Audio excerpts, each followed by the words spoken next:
আছে আমাদের দেশে, যে শিক্ষকের ছেলে মেয়ে, কমিটির সদস্যের ছেলে মেয়ে, তারা অনেক সুযোগ সুবিধা পায় এবং চোখের সমস্যা আছে, আসুন পাশে আসো, পাশে আসো, এখানে দাঁড়াও। এরা দুজন তোমাদের ছাত্রদের প্রতিনিধি আর ছাত্রীদের প্রতিনিধি রাখলাম। আমি 5 মিনিট কথা বলবো। ওদের কাছ থেকে আমি জানতে চাই, আমার উদ্দেশ্যে ভবিষ্যতে যে এখানে এমপি হবে তার কাছে ছাত্রদের কি দাবি, ছাত্রীদের কি দাবি, ওরা 1 মিনিটে বলবে। প্রথমে বলবে প্রেয়সী।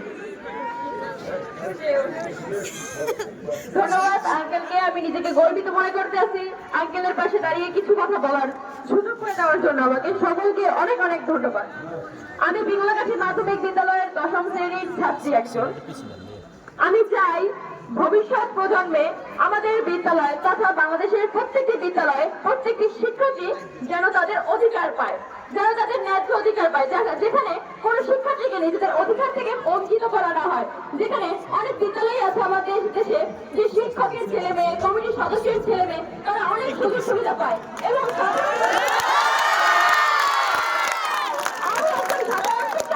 চাই এই সকল আমার মতো সকল সাধারণ শিক্ষার্থী যেন সব জায়গায় নিজেদের সমান অধিকার প্রতিষ্ঠিত করতে পারে, তারা নিজেদের অধিকার যেন ফিরে পায়, যে যেটা যোগ্য সে যেন সেটাই পায়, কারণ দুর্নীতি করে, কোনো বৈষম্য করে কারো অধিকার যেন ছিনিয়ে নেওয়া না হয়। আঞ্চলিক কাছে আমি দাবি জানাই আঙ্কেল, আমাদের এই দুটোর কাছে দাবিটা দেখছেন যেন আমরা আমাদের অধিকারটা ফিরে পাই আঙ্কেল।